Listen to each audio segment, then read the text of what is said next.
Hi, I'm Dwayne Brown. Tonight on KPBS Evening Edition, there's a deal on Capitol Hill to raise the debt limit and get all of the federal government back to work. In San Diego, the shutdown is creating problems for a service to feed seniors. Now they're looking for help. And I'm Peggy Pico. A Chula Vista school teacher joins us with a progress report on training teachers for core curriculum. But first, no jail time, no pension, no public office ever again. A closer look inside the Filner plea bargain and if we can expect more charges. Also tonight, saving lives by putting people into a kind of suspended animation. A San Diego hospital marking a milestone with the procedure. KPBS Evening Edition starts now.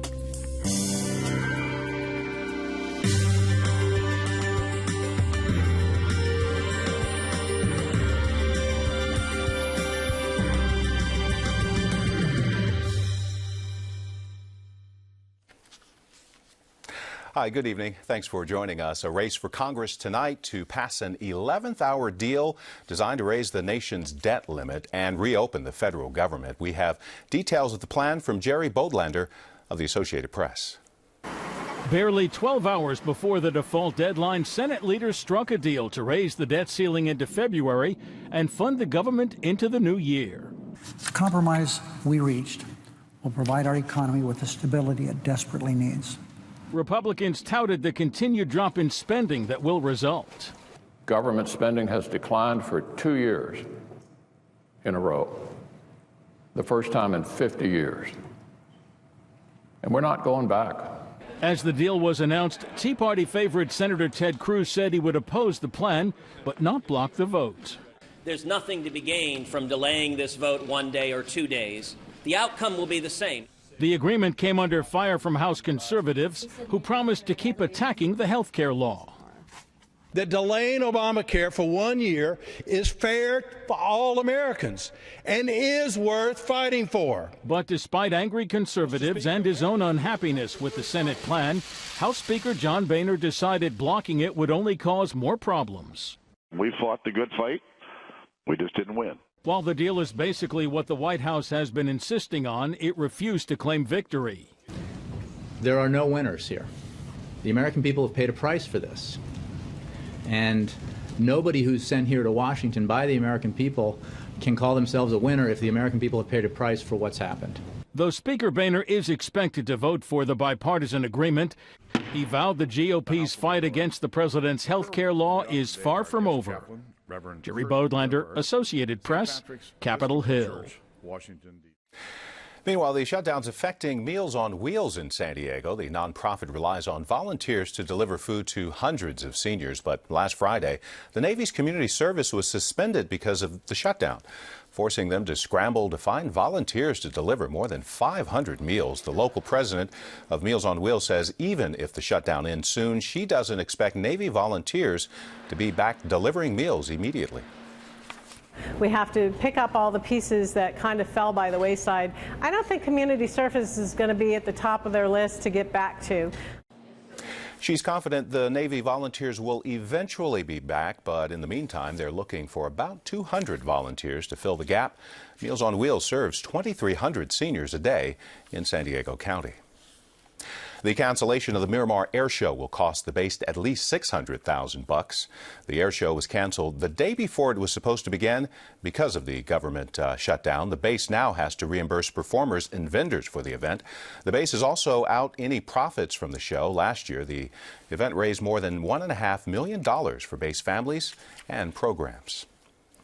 Despite the turmoil caused by San Diego's disgraced mayor, the city ended the fiscal year in June with a surplus of more than $12 million. Property taxes are the biggest single source of the revenue. The city collected more than $400 million there. Sales taxes were also up by nearly 6%, and hotel room taxes were up by more than 7%. Apparently, uncertainty appears to be sapping the optimism of many San Diego business owners. That's a key finding in a new Chamber of Commerce poll. KPBS Business and Environment reporter Eric Anderson joins us to talk about the survey. Eric, I understand the numbers are trending down. Is the business index in negative territory? Well, overall, Dwayne, no, it's not. The survey shows an outlook that is indeed less optimistic about the region's business climate moving forward. Owners certainly feel better or felt better about the future in August and July, but they're not returning a negative outlook for the final 3 months of the year. So what are they saying about the final quarter? Well, 31% say they will likely be adding jobs during the quarter. 27% expect their workers to put in more hours, and more than half expect to bring in more revenue. So there is optimism there. But poll taker John Neenstad of Competitive Edge Research says the results are noticeably less optimistic than they were back in the summer. And why are the numbers trending down? The biggest reason for the pessimistic creep is the political uncertainty over the federal finances in Washington. Business owners are concerned about the impact of the shutdown and a potential default. There's also a lot of uncertainty about the impact of the Affordable Care Act. And business owners are keeping a close eye on who's going to be the next mayor here in San Diego.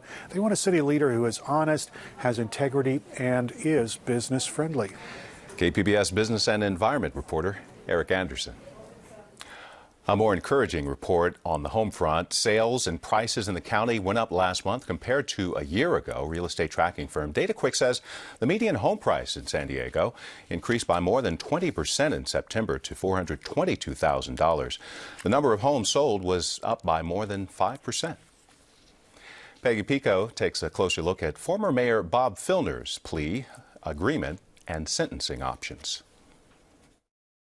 Bob Filner pleaded guilty to felony false imprisonment and 2 misdemeanor counts of battery in a plea bargain yesterday. Filner's admission of guilt comes less than 2 months after he resigned as mayor over dozens of claims of sexual harassment. Attorney Dan Eaton joins us for an inside look into plea deals and sentencing options. Dan, welcome back. Yeah, thank you very much, Peggy. Now, Dan, Filner's most serious crime, a felony, was for false imprisonment. What is the legal definition of false imprisonment? The legal definition of false imprisonment essentially is restraining someone's personal liberty against their will. So what were the underlying facts of that? Apparently, according to the Deputy Attorney General who appeared at the hearing, it had to do with what has entered San Diego civic lexicon, the Filner headlock. When you put someone in a Filner headlock, you are preventing or impairing their freedom of movement, and that appears to be the basis of a false imprisonment charge. He also admitted guilt of misdemeanor battery charges or unwanted touching, but not sexual battery. What is this term as far as misdemeanor battery mean as far as sentencing options as opposed to sexual battery? Well, again, we're talking about a context where a plea deal was apparently entered. So the issue of what would have happened had this gone to trial and sentenced in the ordinary course, we can't really know.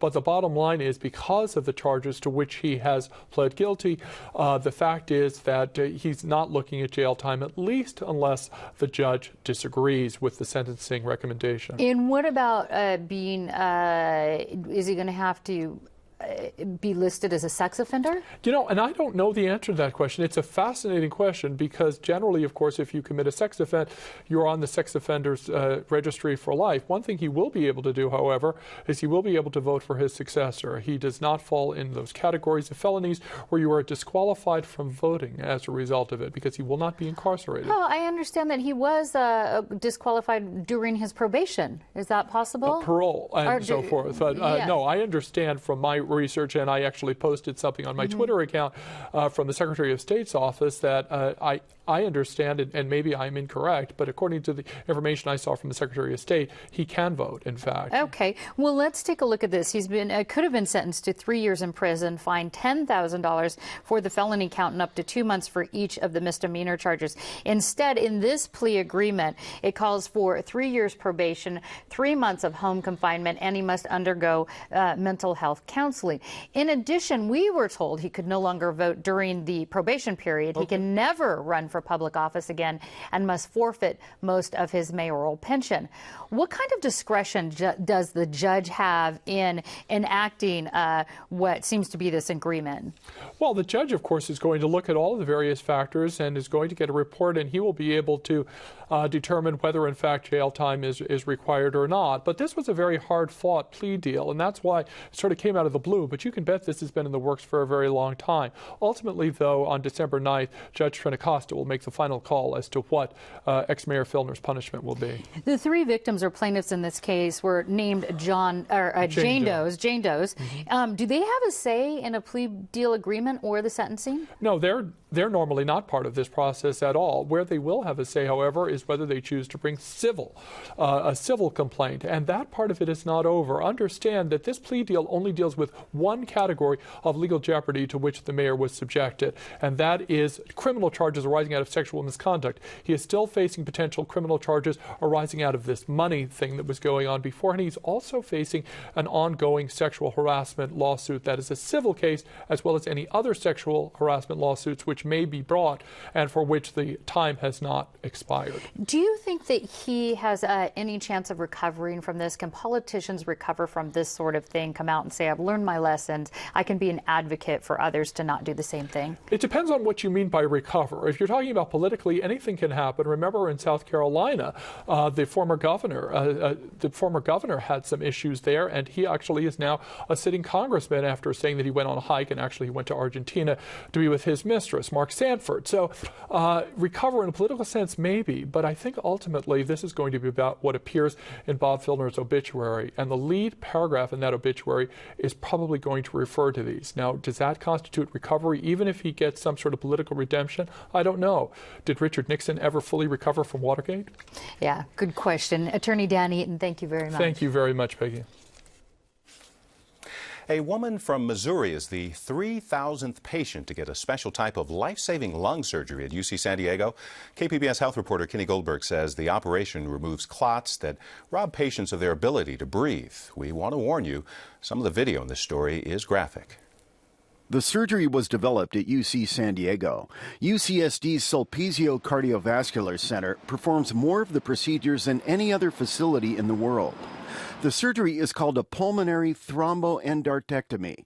During the procedure, life-threatening clots and scar tissue are removed from the arteries in the lungs. Surgeon Michael Madani says in order to do that, doctors have to put patients into a form of suspended animation. Essentially, everything in the patient is flatlined, including brain waves, heart, and there is no blood flow anywhere in the body. The surgery takes about 10 hours to complete. Dr. Madani says it's the best way to help patients who suffer from what's called pulmonary hypertension. About 25,000 Americans have this condition. This operation could be potentially curative, and patients go back, enjoy almost a normal lifestyle to the point that they were before they got the blood clots. Hi. Hi. How are you? I'm good. Nice to see you. Susan Gertson is the 3,000th patient to go through the surgery at UC San Diego. She had it last week, and she's already able to cut way down on bottled oxygen. The 55-year-old Gertson admits she was worried about going under the knife.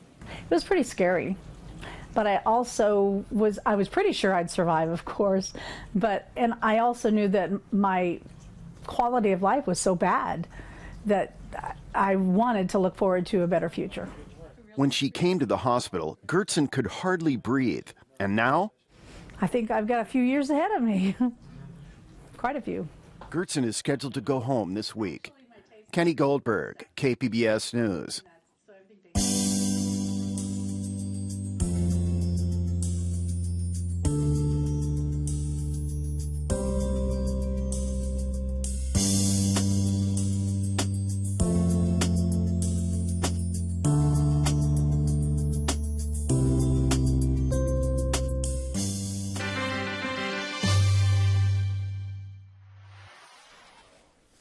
Major changes are coming this year to classrooms across San Diego County and across the state. Schools are switching to new curriculum standards known as Common Core. It promises to improve students' critical thinking and better prepare them for college and a career. KPBS education reporter Kyla Calvert went to a math class in Spring Valley to see how the new standards are changing classrooms. Does that always mean they're vertical? Christy McAloney's sophomore geometry students at Monte Vista High School are sitting at small groups of desks turned in to face each other. They won't be listening to a lecture today. So your job in your team right now is to have a discussion on the front of this on the front of this page. Discussing what they're learning with classmates is one thing students in the Grossmont Union High School District and across California will be doing a lot more. Explaining conclusions and reasoning their way to answers are just a couple of the skills at the heart of new state standards called the Common Core. McAloney says it won't be enough to memorize and repeat facts. You not only have content standards, but you have mathematical practices. So you have to teach students how to reason, critique the thinking of others. They have to problem solve and persevere through difficult tasks that they aren't used to doing. McAloney is part of the district's team of teachers designing new lessons that meet the Common Core's requirements. But she and Monte Vista principal Randy Montesanto agree the switch is going to be a challenge for students and teachers. They've got to do the work to figure it out to a certain extent. And teachers want to give kids answers when they struggle because they want to have the kids learn. Well, if the kid's struggling and it's taken them a while to get to the answer, that's where that collaboration comes in, with the kids having those valuable conversations. Angle 5 and 4 would be complementary, wouldn't it? Back in McAloney's classroom, those conversations are about different kinds of angles. She isn't telling students which questions they've answered correctly or incorrectly, but she is redirecting those conversations. Is that the only thing they had to do? Angel Marin says talking things out is making his second attempt at geometry better. It was more independent.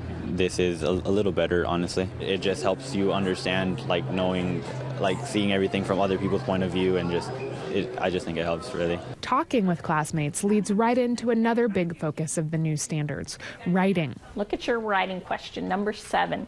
Did you write a sentence? Students will have to write not only in English courses, but in math, science, and other classes to explain what they understand and how they arrived at their answers. How much it was, degree-wise, yeah. Jenna Kurtzman says she's never been a big fan of math. She's struggled to do well in previous classes, but the writing is helping. It's something I haven't had to do before, but it's cool. It helps me understand it. McAloney's students weren't immediately enthusiastic about giving up the old approach of listening to lectures and completing worksheets silently on their own.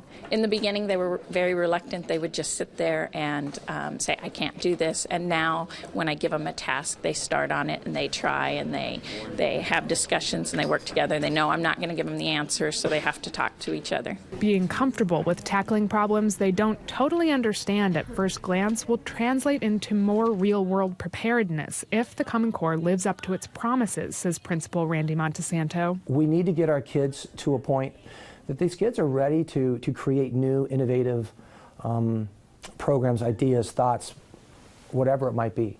And I think to keep our country competitive from a global perspective, we need to be the innovative country. Well, it's tough to do that when your kids aren't thinking creatively. Montesanto says it would be overly optimistic to expect high school grads to have radically different skills 3 or 4 years from now. He says students who are just starting school could be a better gauge because the only kind of education they'll know will focus on thinking creatively, making predictions based on evidence, and collaborating with their classmates. Students are just getting their first taste of Common Core in the classroom, and they can count on more changes to come. Kylie Calvert, KPBS News. So I saw some teams say. Chula Vista Elementary School District is among the first in the nation to implement the new Common Core standards. Peggy Pico gets a progress report from a district teacher. You've probably heard about the Common Core standards. They're the new guidelines for how English and math are taught.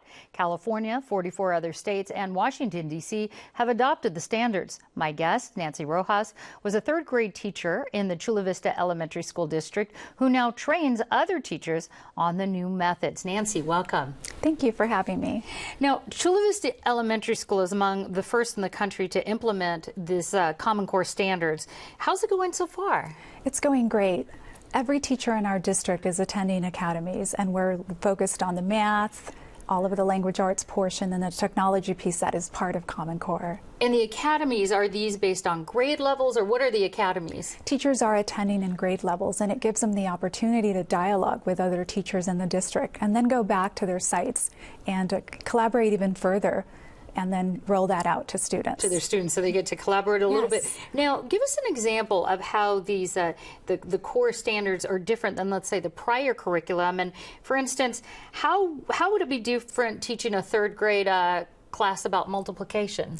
Well, multiplication, you traditionally think of fact recall, where now it's more of the conceptual understanding and showing multiplication in different ways, including number line and maybe writing about how the problem is solved. So let's say 6 times 7, you'd normally memorize the answer, but now what do they have to do? Do they bring in their iPad? Do they tell a story about it? How does that differ? Well, now students are using manipulatives to show that. They are showing it in a number line. They're breaking down the factors and looking at the different ways that they can reach that, and then adding the writing component as well. So it's a lot more comprehensive. And I know as far as the English standards on this, they include, like you said, in math, a section for literacy in science and history and other subjects. How do literacy standards apply, I should say, to science and history lessons? Well, the thing about Common Core is that students are speaking and they're reading and they're writing across all content areas. So you are going to see writing, you're going to see reading throughout the days. It's all pretty much embedded as units. Okay, and you're training teachers on this kind of implementive style, as far as implementation style of integrating everything. What are some of the specific skills that they need to learn? Well, a shift for teachers is that we are no longer in the front with teacher-led tasks. We are now taking the backstage. We're facilitators, and students are the ones taking center stage, and the cognitive load is on them, and we're there to support them. How does this style of teaching actually impact what kind of homework parents will see their children bringing home? Well, parents will see technology homework that is done on the computer, and like I said, just in math, you would see that worksheet. Now you'll see students showing a problem in many different ways and solving it and explaining it in writing as well. And it seems very cohesive. I understand there's a lot of creative thinking going on, and that they're actually graded on some of these different dynamics. Tell me a little bit more about the dynamics to the core curriculum. Creative thinking, I know, is one of them, So correct? Creative thinking, collaboration, there's a lot of speaking and a lot of dialogue in all content areas. So students are having discussions beyond finding the right answer. They're analyzing, they're evaluating, and they are making connections and really exploring that, speaking at a much higher level. And remind us of the reason for this, the reason for this shift, right? Is it has pretty lofty goals of getting people prepared for the workplace and college? Exactly. We have students who are entering college with remedial skills, and we want to prepare our students for that global economy. So this is a move in the right direction. Kind of real life skills, yes. I understand. And what about report cards? How are they going to look different? Are we going to see the same criteria? What's going to be different about the report cards? Report cards will be aligned with the standards, and we have begun with Kinder and First. We've already implemented those report cards, and teachers are using them now. So our goal is for this year to develop report cards to use in the following school year. Okay, well, Nancy Rojas, good update. Thanks so much with Chula Vista Elementary School District. Again, thanks. Thank you for having me. We've got a lot more information about Common Core on our website, kpbs.org/Common Core. I'm Gwen Eiffel on the next News Hour, the very latest on the budget battle and an interview with Italy's Prime Minister. That's Wednesday on the PBS News Hour.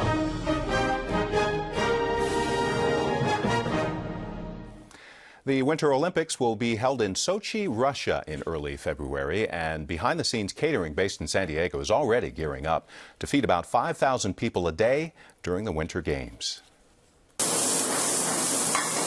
Asparagus, cheddar cheese, French peppers, and fresh tomatoes. Chef William Bautista is whipping up a breakfast omelet with ingredients gathered locally.